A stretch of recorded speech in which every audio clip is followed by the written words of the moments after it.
Irmãos, boa noite, graça e paz, amém? Glória a Deus. Queridos, é uma honra estar com vocês nesse 31º aniversário da igreja. Coincidentemente, nós também comemoramos lá em Ouro Preto 31 anos de emancipação, né? No mês passado, alguns irmãos estiveram conosco lá, e hoje está fazendo um ano que nós fomos para Ouro Preto. Que bacana, 17 de novembro.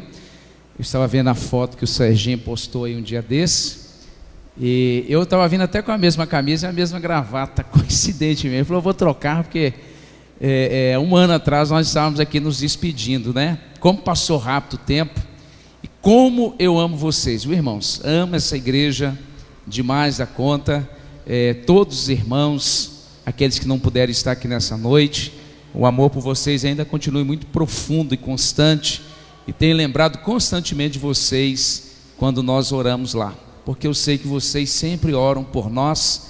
E como é que é a vida, né? Hoje nós estamos aqui e trouxemos algumas pessoas que nós cuidamos hoje. Deus abençoe os irmãos de Ouro Preto, vieram um bom grupo, é sempre bom estarmos juntos, e eu quero agradecer aos amados por ter atendido o convite lá que nós fizemos de estar conosco aqui, amém? Glória a Deus, amém. Abra sua Bíblia em Ageu capítulo 2, Ageu capítulo 2, Deus abençoe o pastor Assis, o pastor Raimundo, que nós batemos um papo nessa tarde, né? Glória a Deus, vai estar abençoando a amada igreja aqui. Deus abençoe também o pastor Israel e família, em nome de Jesus, glória a Deus. Fiquei muito feliz e honrado em poder estar aqui, principalmente para ministrar a palavra, glória a Deus. Ageu capítulo 2, versículo de número 15. Ageu capítulo 2, versículo 15, em nome de Jesus, glória a Deus. Ageu capítulo 2, versículo de número 15, amém?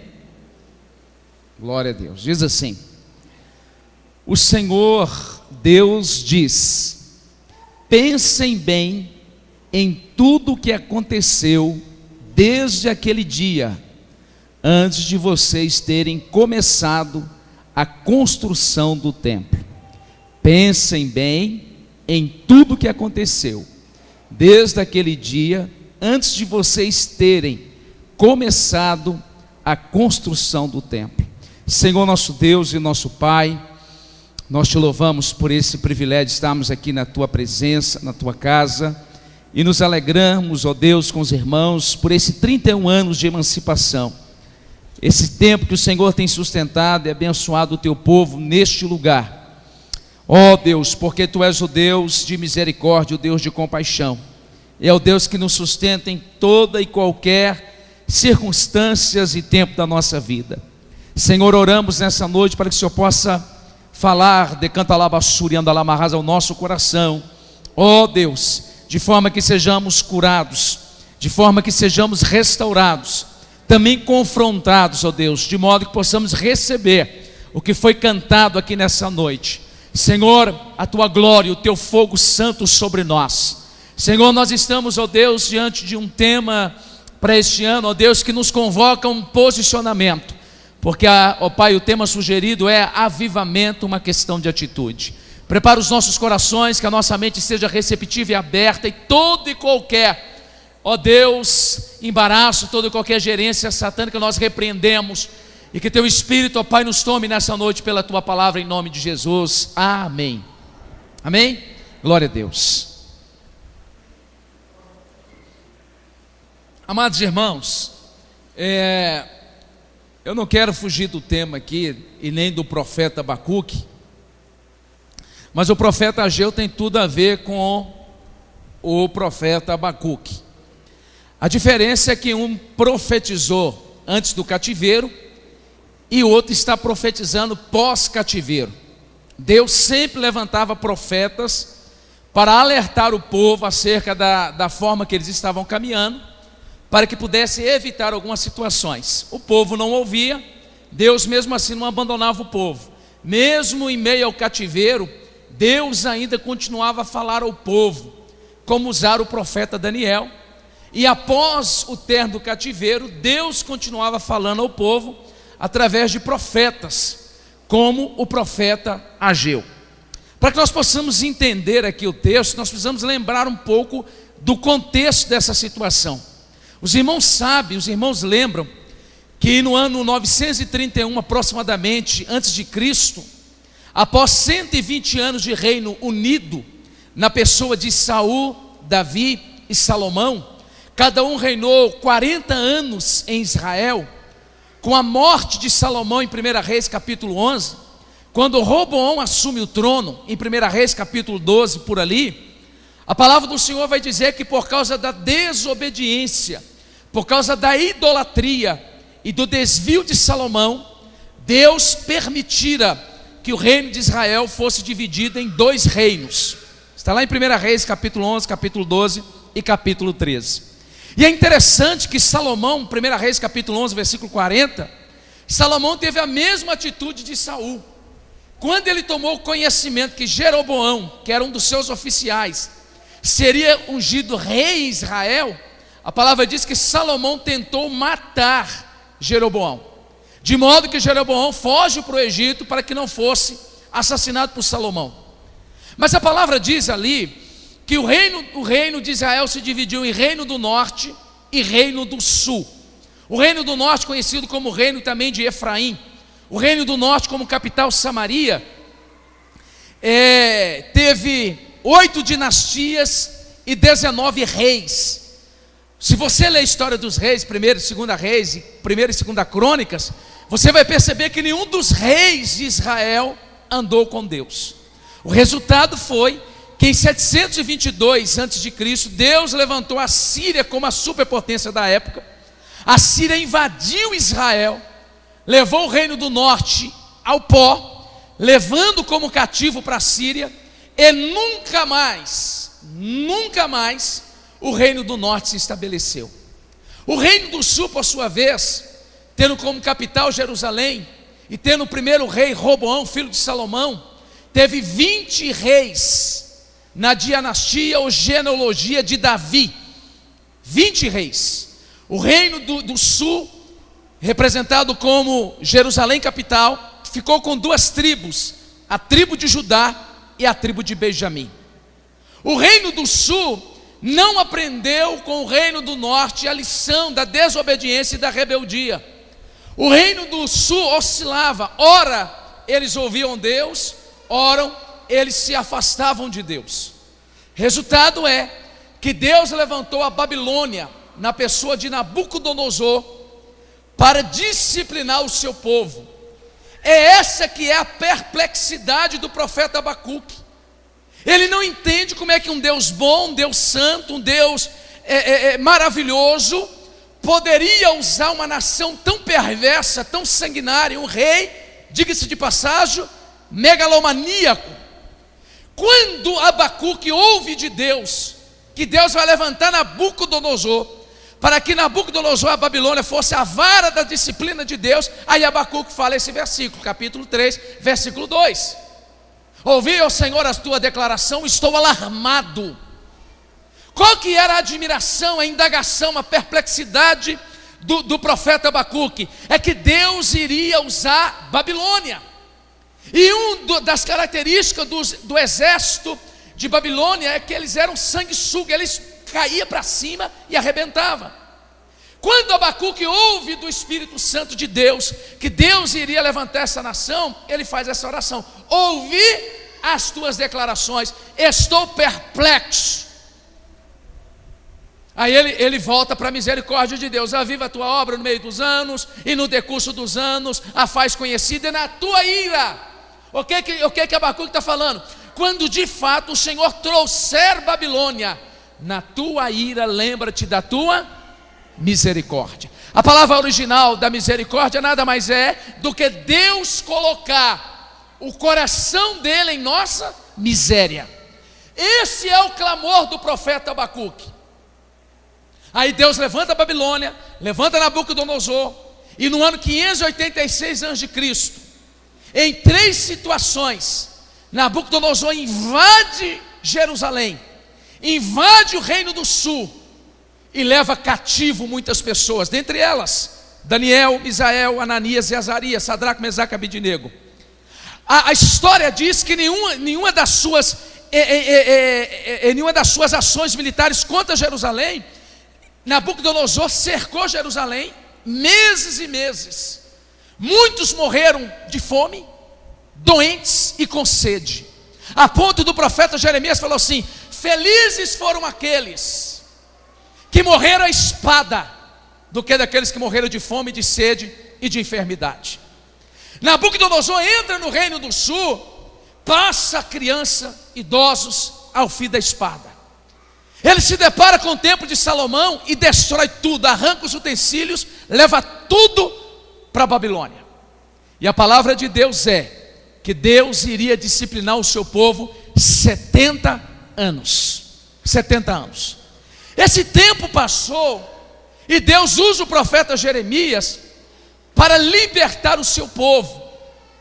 E após 70 anos de cativeiro, Deus liberta o seu povo. A primeira consideração que eu quero fazer, irmãos, é o seguinte: o pecado, o nosso pecado, ele não fica impune. A nossa desobediência vai gerar disciplina de Deus em nós, até porque Deus nos ama, até porque Deus nos trata como filho. E alguém diz com muita propriedade que o pecado, ele custa um preço que nós não temos dinheiro para pagar. O pecado te segura mais tempo que você gostaria de ficar, e o pecado vai te levar mais longe do que você pretendia ir. Só que quem conscientemente, de forma premeditada, aceita o pecado, convive no pecado, faz aliança com o pecado, mais cedo ou mais tarde, você vai se deparar com Deus Santo. E a palavra diz que nada furta aos seus olhos. Por isso nós devemos estar muito atentos à forma como nós temos caminhado. A história vai dizer, e a própria palavra vai dizer, que ao cabo de 70 anos, quantos estão me entendendo, digam amém. Ao cabo de 70 anos, Deus libera o povo, Deus levanta Sírio, Babilônia cai pelo império do Medo-Persa, Deus levanta Sírio, e Jeremias traz uma profecia dizendo que Ciro seria servo de Deus. Ciro iria devolver o povo para a terra e restaurar Jerusalém, de modo que o povo volta 70 anos depois, em 516, com Zorobabel como governador e Josué como sumo sacerdote. Está aqui no livro de Ageu. 59 anos depois, em 557, volta a segunda leva de pessoas, que é com Esdras, para restaurar a lei. 13 anos depois, em 444, volta o terceiro grupo, comandado por Neemias. Então o livro do profeta Ageu, ele está nesse bojo, ele está nesse contexto. O profeta Ageu, que é um sacerdote, que ao mesmo tempo é um profeta, ele vem junto com Zorobabel e volta aproximadamente 50 mil judeus. Qual que era a proposta para esse retorno? A restauração do templo. As três situações que Deus permitiu, as três situações que Deus levanta esse povo, é para restaurar alguma coisa. Só que nós vamos perceber no capítulo 1 aqui do profeta Ageu, que esse povo, ele chega em Jerusalém. Jerusalém estava destruída, Jerusalém estava em opróbrio, em vergonha, Jerusalém não tinha recurso. Se você ler o relato de Neemias, não tinha lugar nem para andar por causa dos entulhos.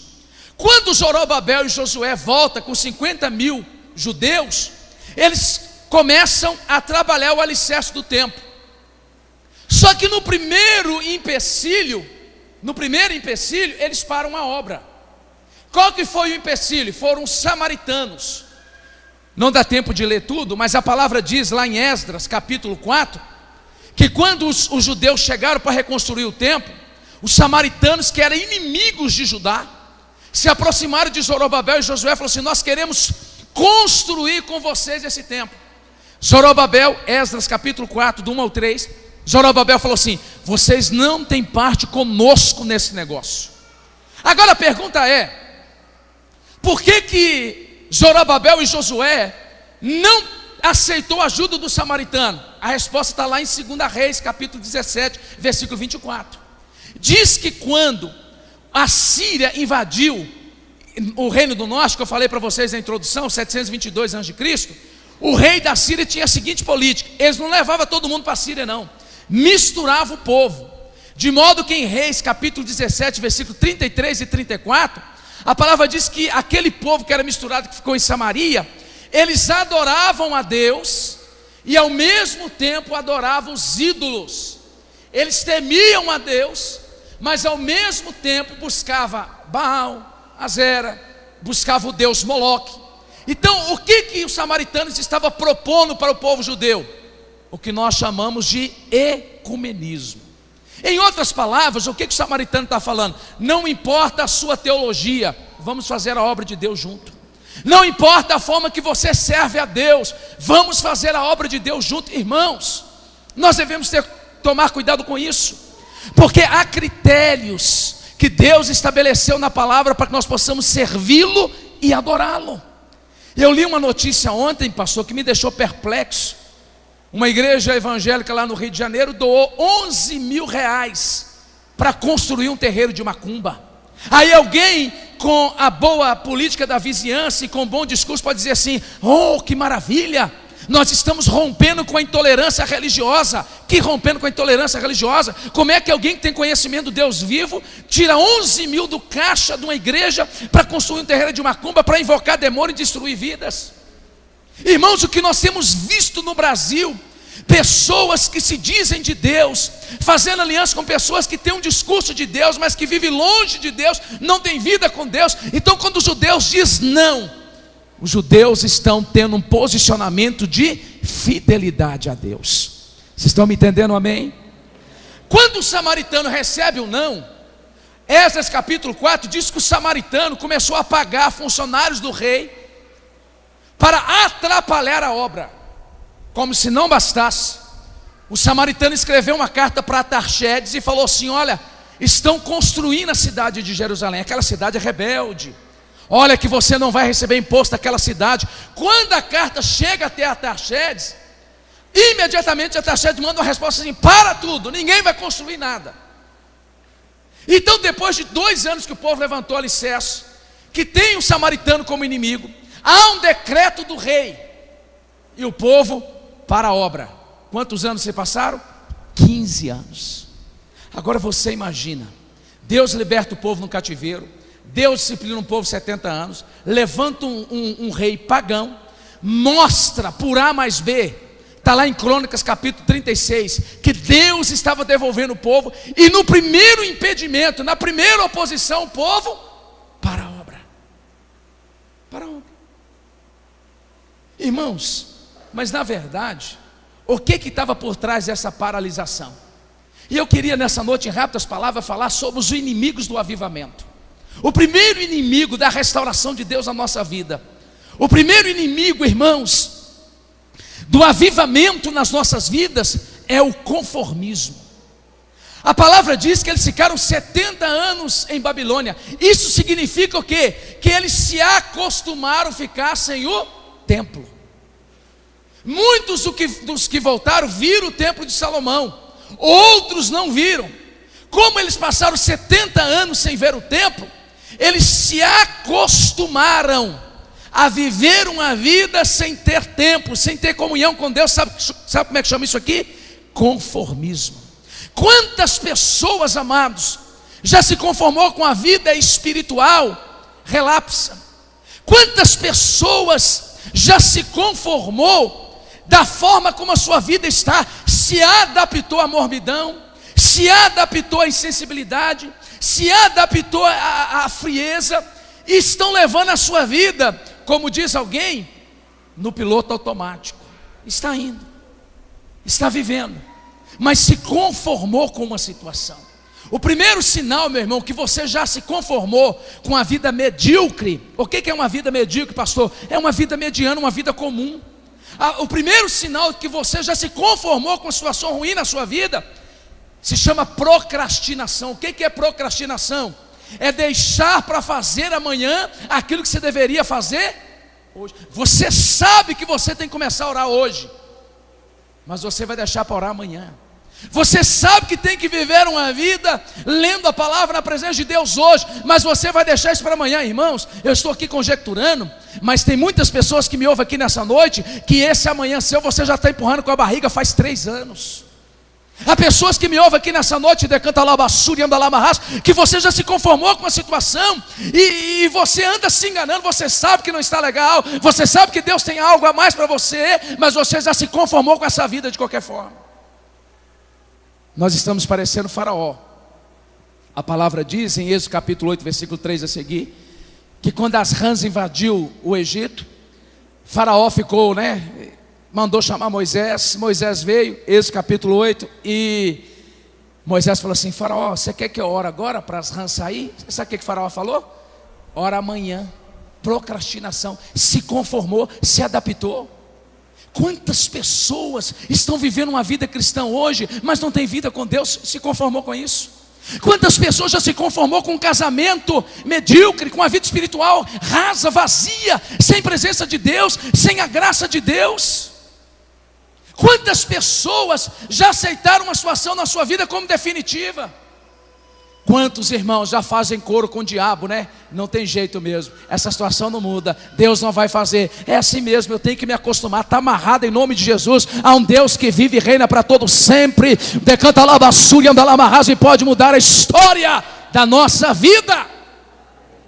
Primeiro inimigo do avivamento é o conformismo, a procrastinação. Meu irmão, não aceita isso para a tua vida espiritual, não aceita isso na sua família, não aceita isso no seu casamento, não aceita isso nas suas finanças. Não se conforme com a vida medíocre. Deus tem muito mais. A palavra diz, 1 Coríntios capítulo 2, versículo 9, aquilo que os olhos não viu, aquilo que não subiu no coração do homem, é aquilo que Deus tem para aqueles que o amam.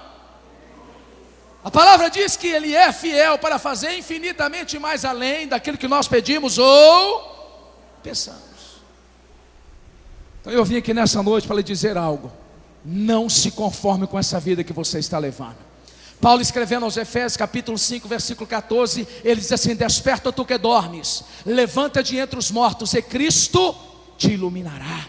Você quer que o sol da justiça brilhe sobre a tua casa? Você quer que o sol da justiça brilhe sobre a tua vida? Você quer que o sol da justiça brilhe sobre a tua família? Você quer que o sol da justiça brilhe sobre o seu ministério? Desperta! Orianda lama, desperta! Capítulo 5, versículo 15: vede prudentemente como andais, não como necios, mas como sábios, remindo o tempo, porque os dias são maus. Capítulo 5, versículo 17: pelo que procurai entender qual é a vontade do Senhor. Primeiro inimigo do avivamento: conformismo. E o conformismo vai levar para o comodismo. E aí segue a lista. Segundo ponto aqui, que não quero tomar muito tempo de vocês, é que muitos estavam presos ao passado. Se você ler o texto todo, o profeta Ageu só tem 2 capítulos, ele profetizou só 4 meses, mas que mensagem poderosa. Quando eles lançaram o templo, que eles terminaram, lá na frente, muitos estavam presos ao templo de Salomão. Havia ali um choro. Os historiadores e os comentaristas dizem que tanto os jovens como os velhos choravam, e era uma mistura. Os jovens choravam porque estavam tendo a primeira experiência com o templo, e os velhos choravam porque falavam assim: isso é uma birosca perto do que Salomão fez, isso é uma caixinha de fósforo perto do que Salomão fez.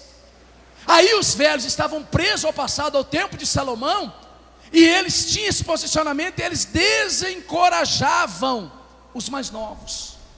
Ô irmãos, todo mundo tem uma história, toda família tem uma história, toda igreja tem uma história, e nós precisamos relembrar as nossas histórias.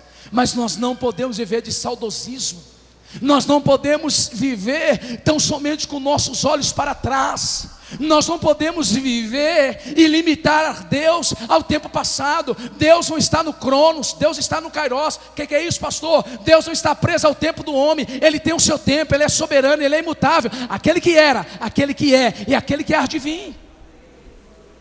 Quantos estão presos ao passado? Quando essa igreja era daquele jeito. Quando essa igreja... É bom lembrar. Ah, quando o meu casamento era assim. Não, e quando eu era usado por Deus. Oh, quando eu orava. Ah, quando eu fazia aquilo outro. Ah, tem pessoas que só vivem desse discurso. Tem pessoas que só vivem preso ao passado. Tem pessoas que ficam limitando Deus como se Deus estivesse preso ao passado. Tem muitas pessoas com a teologia de Marta. João capítulo 11, na aldeia de Betânia, Lázaro morreu. Vocês estão lembrados? Amém? Glória a Deus. Estão me entendendo? Jesus chega 4 dias depois.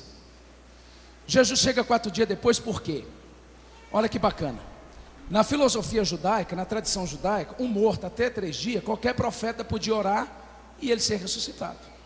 4 dias depois, para alguém ser ressuscitado, somente o próprio Deus. Entendeu porque que Jesus demorou 4 dias? Não é que Jesus demorou porque ele queria demorar. Algo maior estava para ser manifestado naquele lugar. Algo maior. Quando Jesus chega, Marta e Maria abordam Jesus lá, resumindo a história. Aí, se o senhor tivesse aqui, ele não teria morrido. Jesus fala assim: Marta, ele há de sobreviver. Aí Marta fala assim: Senhor, eu sei que lá no dia da ressurreição, ele vai ressuscitar. A primeira fala de Marta e Maria: se o Senhor tivesse aqui. Conjugou o verbo no passado. Aí quando Jesus corrige isso, vai lá naquele dia, corrige o verbo no futuro. Aí Jesus corrige a teologia de Marta e Maria, capítulo 11, versículo 25. Eu não fui, eu não serei, eu sou a ressurreição e a vida. Irmãos, tira a sua mentalidade do passado, no aspecto de viver de saudosismo. Saiba que o nosso Deus é o Deus de agora, é o Deus de já, é o Deus que age hoje, é o Deus que opera hoje. Ele ainda é o Todo-Poderoso. E se você crê nisso, aplauda ao Senhor.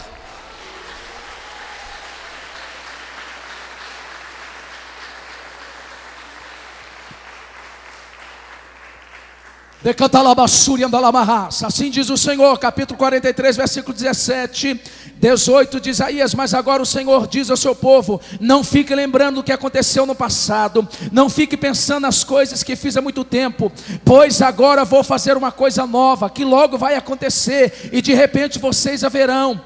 Prepararei um caminho no deserto, e farei com que estradas passem terras secas. Meu irmão, ainda há de vir uma glória de Deus sobre a tua vida, ainda há de vir algo novo sobre o teu casamento, ainda há de vir algo de novo sobre o teu ministério. Deus ainda fará coisas tremendas e maravilhosas nesta casa, nesta igreja, porque Ele ainda é o Senhor de todo o tempo, de todo momento. Para de viver do passado. O Senhor fala para o profeta assim, capítulo 2, versículo 9 a seguir: a glória dessa última casa será maior do que a primeira. Esqueça o templo de Salomão. O mais importante não é o templo, o mais importante é a presença do Eterno de Israel. Esqueça o passado. Oh glória. Segundo, terceiro lugar, por que esse povo não esperou passar 15 anos? Qual que foi o terceiro inimigo do avivamento? A oposição dos samaritanos. Samaritanos eram meio-irmãos dos judeus. É por isso que agora você vai entender que aquele problema de João capítulo 4, que a mulher fala: mas os samaritanos não dão com os judeus. É por aqui. Irmãos, é interessante que há pessoas que estão perto de nós, que deveriam nos ajudar, às vezes são aqueles que se opõem. Por incrível que pareça, há pessoas que só se aproximam para se opor. É incrível. Tem pessoas que se aproximam de nós apenas para se opor. Quando José teve aquele sonho, a palavra diz em Gênesis 37:11 que os seus irmãos tiveram ódio de José. Quando Davi foi ungido, lá em 1 Samuel capítulo 16, a palavra diz que Eliabe ficou com raiva de Davi. 1 Samuel capítulo 17, versículo 28. A palavra diz em João capítulo 7, versículo 15, que os próprios irmãos de Jesus não criam nele.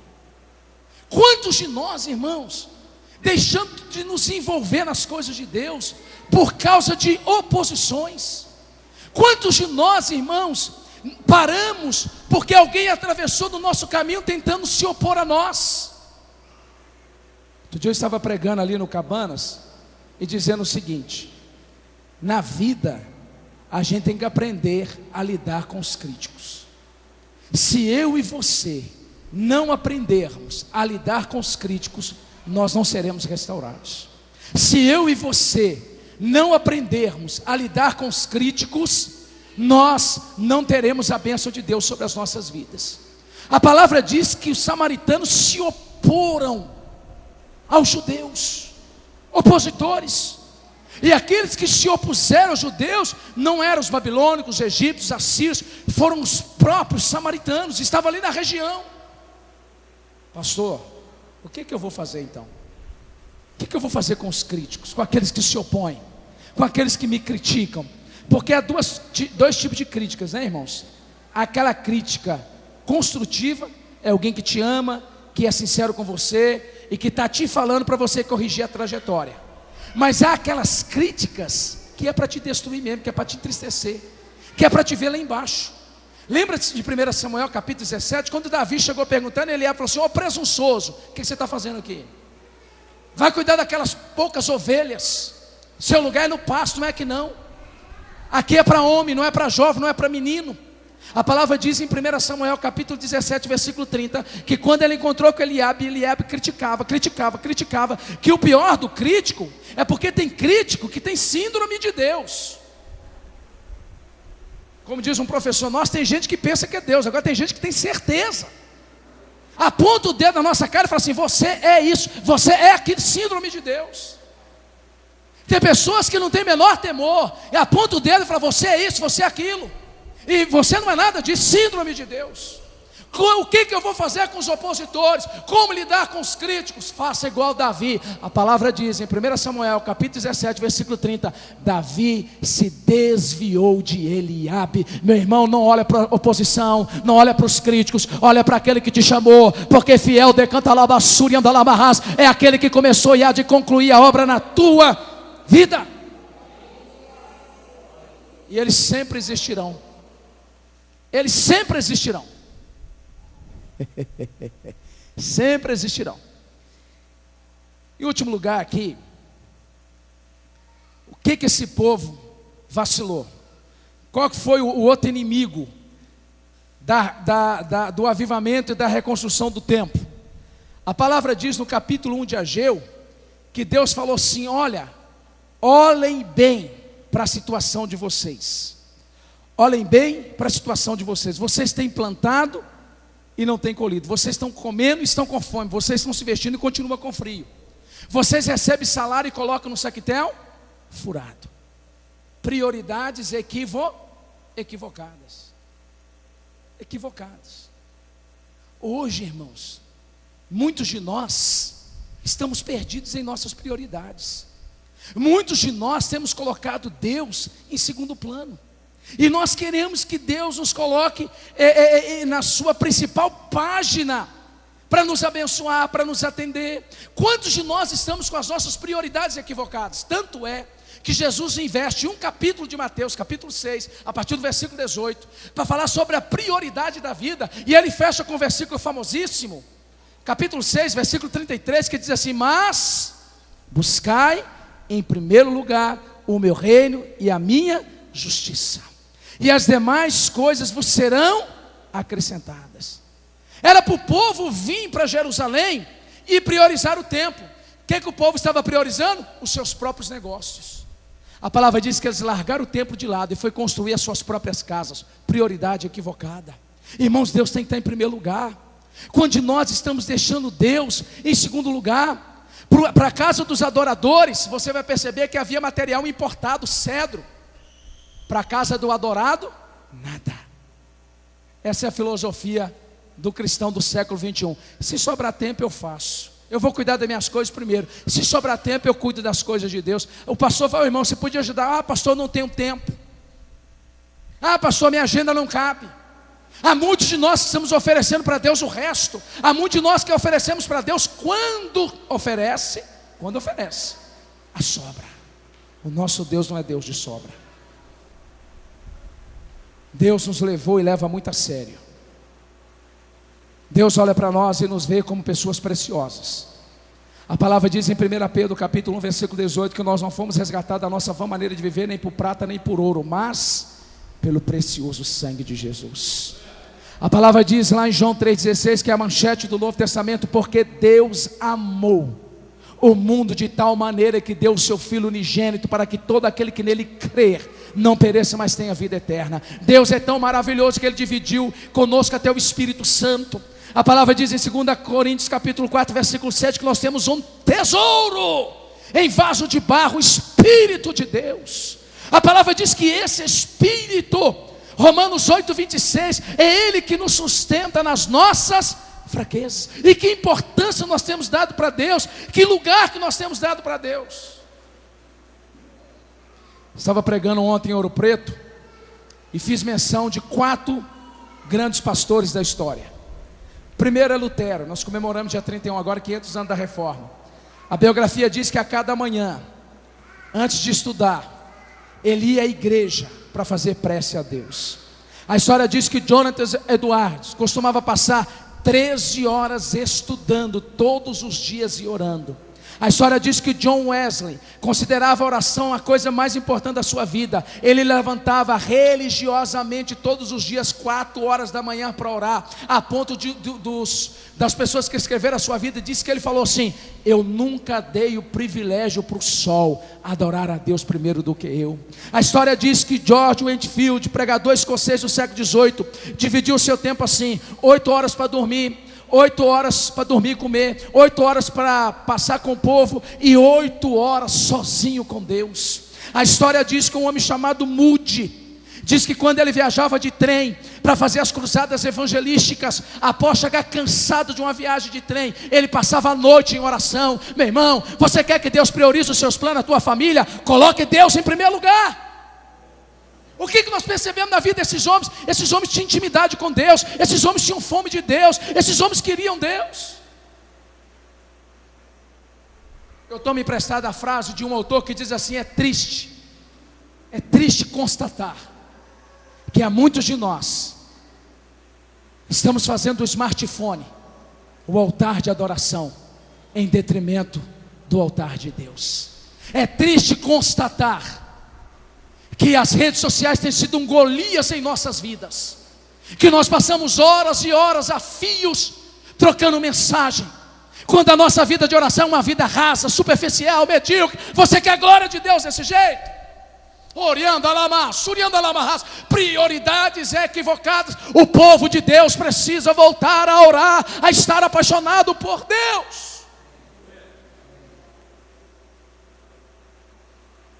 Prioridades equivocadas. Fazemos uma reunião de oração, aparece Tiago, Pedro e João. Faz um evangelismo, Tiago, Pedro. Você sabe o que é esse linguajar?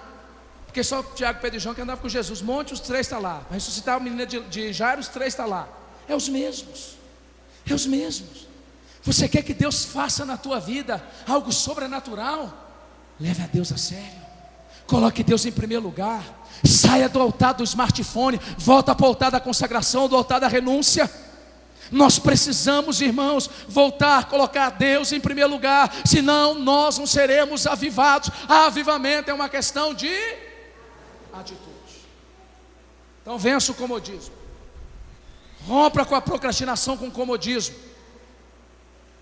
Vença, meu irmão, com tudo aquilo que está te impedindo, querido. Vença com aqueles que estão se opondo. Saia, tira sua mente do passado. Essa é a mensagem do profeta Ageu. Essa é a mensagem do profeta Ageu. Ageu está chacoalhando o povo. 15 anos se passou e o povo estava fingindo que nada estava acontecendo. Ei, até quando você vai ficar assim? Até quando você vai aceitar essa situação como definitiva na tua vida? Olha o que Deus diz, capítulo 1, versículo 5. Capítulo 1, 5 de Ageu. Pense bem no que tem acontecido com vocês. Diz que o pior segue aquele que não. Ô meu irmão, aqui para nós. trem está ruim para o seu lado, sua comunhão com Deus está lá embaixo, sua vida espiritual, misericórdia. Aí Deus está falando: pensem bem no que está acontecendo com vocês.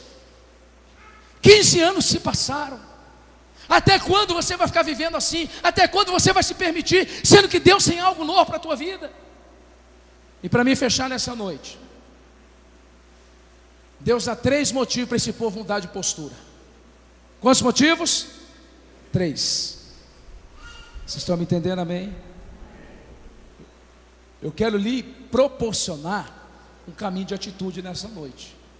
Eu não vim aqui apenas fazer um discurso, não. Eu creio que Deus tem um avivamento nessa noite, porque Ele já fez anteontem, fez ontem, vai fazer amanhã e depois.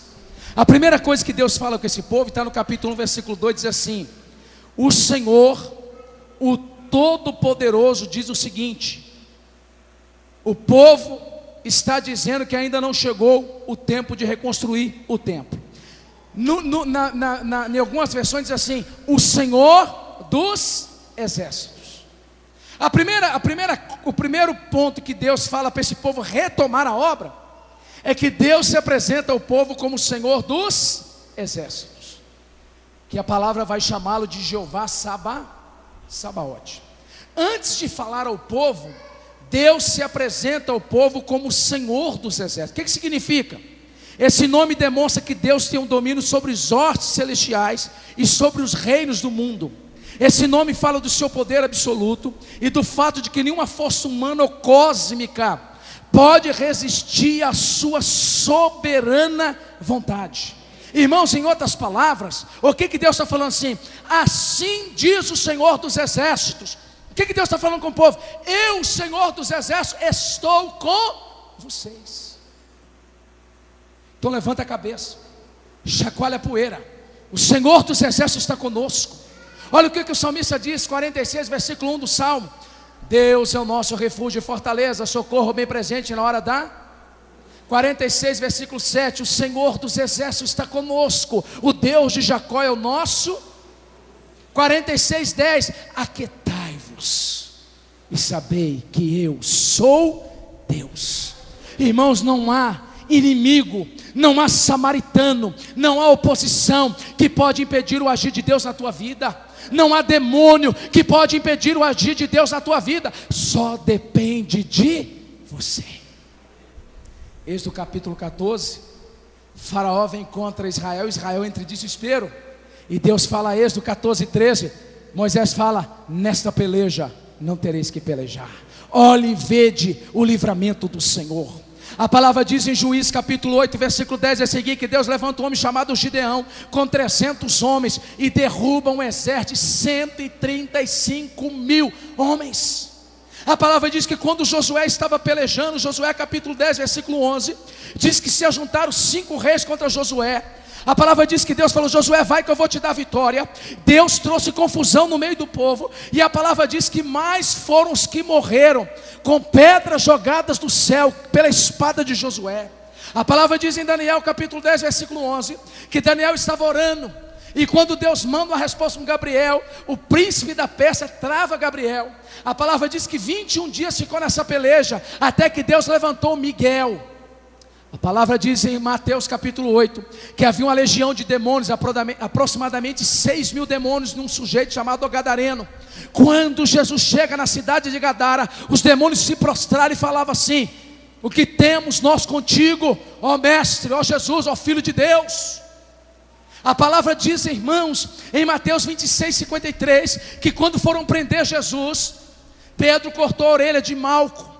Jesus colocou a orelha de Malco no lugar, o curou, não sei o que ele fez, e falou com Pedro: Pedro, guarda a tua espada, você não sabe, se eu quisesse, eu clamaria ao meu pai, ele mandaria 12 legiões de anjos, que dá 72 mil anjos. O que eu estou querendo te dizer nessa noite é o seguinte, meu irmão: eu não sei por que você está nessa situação, mas o Senhor dos exércitos peleja por você, o Senhor dos exércitos está contigo, o Senhor dos exércitos, Ele tem poder sobre a terra, sobre os céus, sobre o fenômeno da natureza, sobre a doença, sobre a morte, sobre os demônios. O Senhor dos exércitos peleja pela tua vida. Amém. Então não temos que ter medo de nada. Tem que ter medo de nada, irmãos. William Carey, pai das missões modernas, diz que o tamanho do nosso Deus determina o tamanho da nossa visão. A A.W. Tozer diz que a maior necessidade da igreja é conhecer a grandeza do seu Deus. Leonardo Ravenhill escreveu um livro em 1954, porque tratar do pleno avivamento. Ele falou que a visão que nós temos de Deus determina a nossa teologia, a nossa fé. A maior necessidade sua é de conhecer a Deus e o tamanho do Deus que você serve. E sabe o que Deus fala para nós? Isaías 40, 26. Ergam os olhos e vejam o Senhor dos exércitos está conosco. Amém. Segundo lugar, por que aquele povo tinha que reconstruir? Por que você deve buscar o avivamento? Por causa da aliança que Deus tem com o seu povo. Deus tem uma aliança com você, meu irmão. Diga para a pessoa que está ao teu lado assim: Deus tem uma aliança contigo. Capítulo 2, versículo 5, já estou fechando. Diz assim: conforme a aliança que eu fiz com o meu povo quando o tirei do Egito. Deus tem uma aliança com você. Talvez o Espírito de Deus desenhou toda a sua vida no início da mensagem.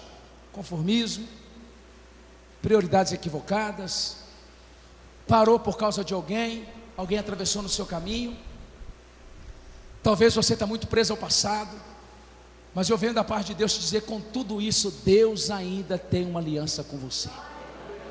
Deus, não abriu e não abrirá a mão da tua vida.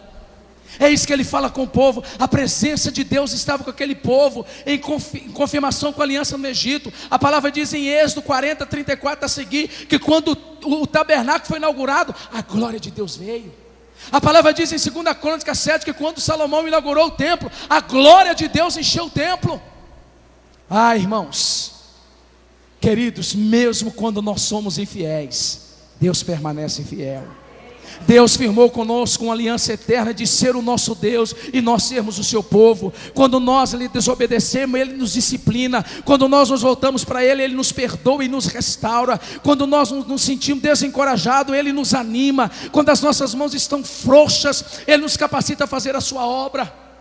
Alguém diz que a consciência da presença de Deus é que nos faz caminhar, é que nos faz vencer os desertos, que nos faz triunfar sobre os inimigos, porque sem a presença de Deus, irmãos, nós tropeçaremos em nossas próprias pernas. Sem Jesus nós não podemos fazer absolutamente nada. Por isso que Davi falou, Salmo 23, versículo 4: ainda que eu andasse pelo vale da sombra da morte, eu não temerei mal algum. Porque Davi? Porque o Senhor está comigo. É a presença de Deus, irmãos, que nos faz caminhar. Alguém diz que a presença de Deus compensará nossas angústias passadas, nos ajudará nos deveres presentes e será totalmente suficiente para os desafios futuros. É o próprio Deus triuno que nos dá força para fazermos o seu trabalho. Alguém diz que as promessas do Evangelho são seladas para nós pela palavra, pelo sangue do Filho e pelo testemunho do Espírito. Irmãos, Deus tem uma aliança com essa igreja, Deus tem uma aliança com a sua família, Deus tem uma aliança com você. Ele não abre mão. Em último lugar, Deus desperta esse povo a restaurar o templo. Deus te convida a um reavivamento, porque Ele te deu o Espírito Santo. A palavra diz na parte B do capítulo 2, versículo 5 de Ageu: o meu Espírito estará com vocês, portanto não fiquem com medo. O meu Espírito estará com vocês. Irmãos, quem é o Espírito Santo? Não é uma força, não é uma energia, Ele é uma pessoa. Ele é a terceira pessoa da Trindade, Ele é a fonte de todo o poder. A obra não poderia ser feita sem auxílio do Espírito Santo. A obra da redenção também não. É por isso que Deus vai falar com Zacarias 4:7: não por força nem por violência, mas pelo meu Espírito. Pelo meu Espírito. A palavra diz em 2 Timóteo 1:7 que Deus não nos deu espírito de covardia, mas de ousadia, de valentia.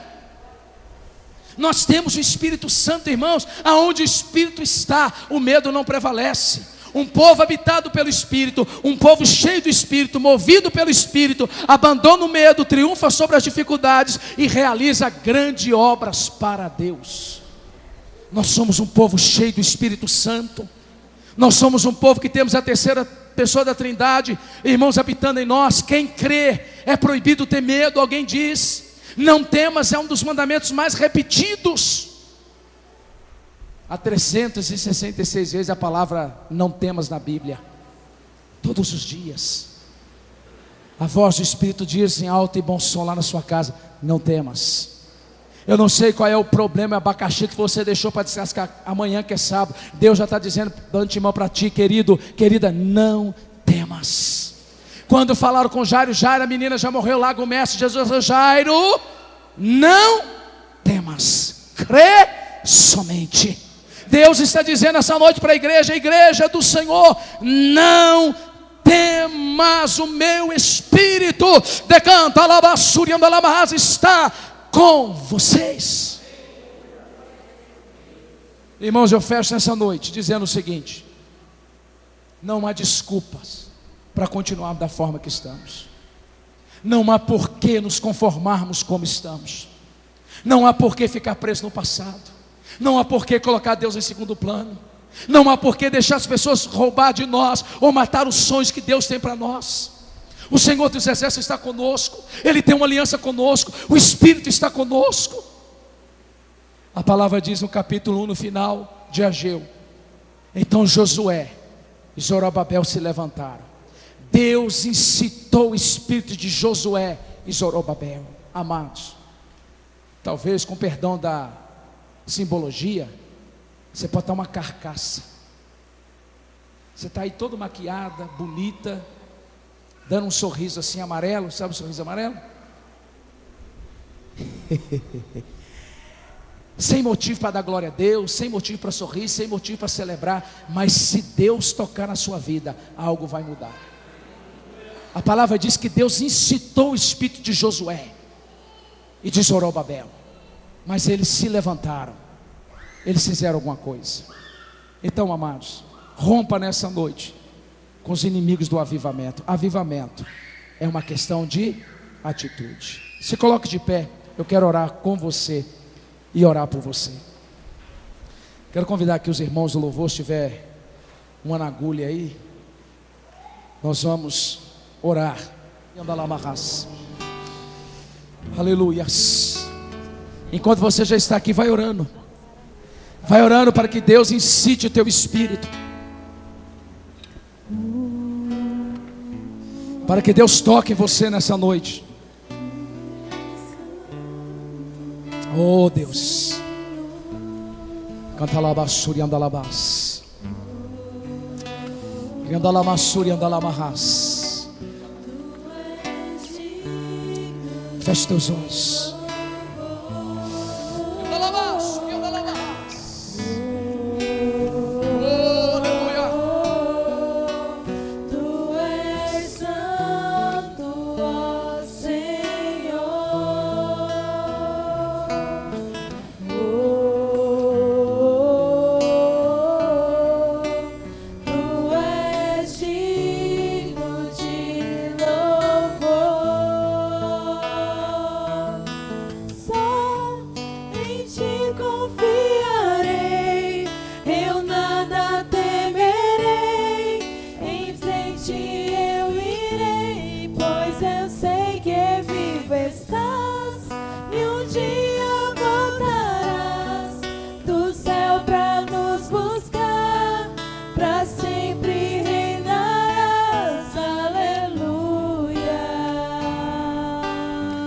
Senhor nosso Deus e nosso Pai,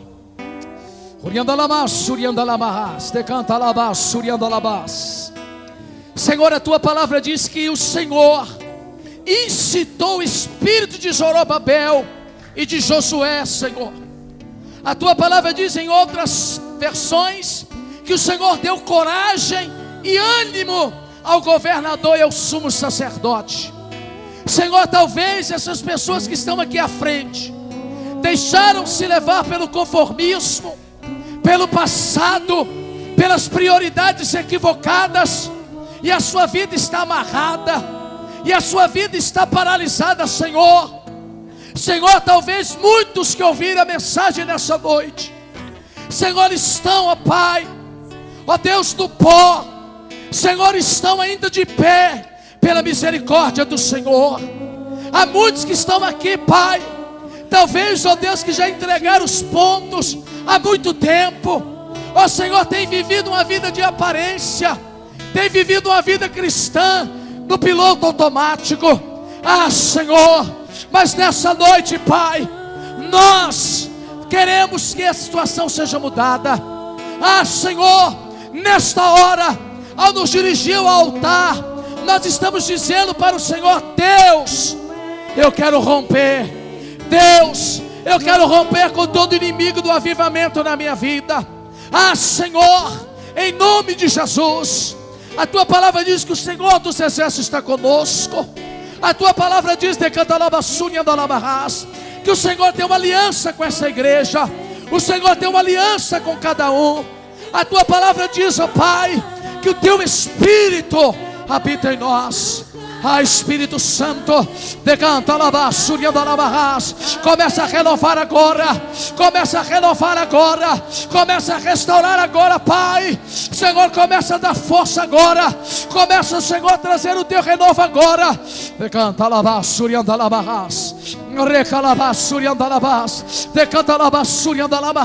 vai tocando agora, Espírito Santo, vai tocando agora, Espírito Santo, vai tocando agora, Espírito Santo. Ei, minha irmã, Deus te trouxe aqui nessa noite para dizer que tem uma aliança contigo. Querida, receba agora. Querido, receba agora o renovo de Deus. Decanta labassuri andalabahas, recalabassuri andalabas. Deus te toma pelo braço, Deus te toma pelas mãos e diz: filha, filho, não temas, não temas, porque eu sou contigo. Eu sou o teu Deus, sou eu que te ajudo, sou eu que te fortaleço, diz o Senhor. Aleluia. Ainda aqui à frente mesmo, irmãos. Queridos, a palavra de hoje, ela não veio como o pastor Raimundo fez uma oração no monte. Já era por volta assim de meia-noite, quase 1h da madrugada, ou da noite. E estava frio, a gente cansado, querendo descansar. E o pastor nos constrangeu a ir ao monte.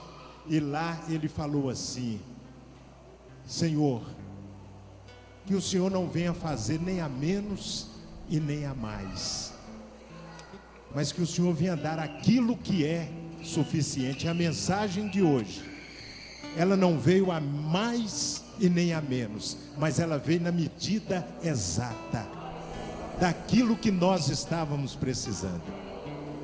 Pastor Alain, toda glória e honra é do Senhor Jesus. Mas quando ele estava aqui, ele era bom, mas hoje ele voltou melhor. Amém, irmãos? Que palavra, irmãos. Pode aplaudir o Senhor, amados. Amém? Aleluia. Glória a Deus. Aleluia. Eu hoje ouvi tudo o que eu precisava. Tudo o que eu precisava ouvir. Uma aula assim de história bíblica e com unção, né? Com o Senhor, com o Espírito Santo nos conduzindo.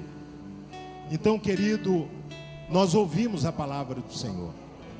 E se nós queremos avivamento, irmãos, é nós obedecermos o que nós ouvimos aqui hoje. Se nós queremos família abençoada, é obedecermos o que nós ouvimos aqui hoje.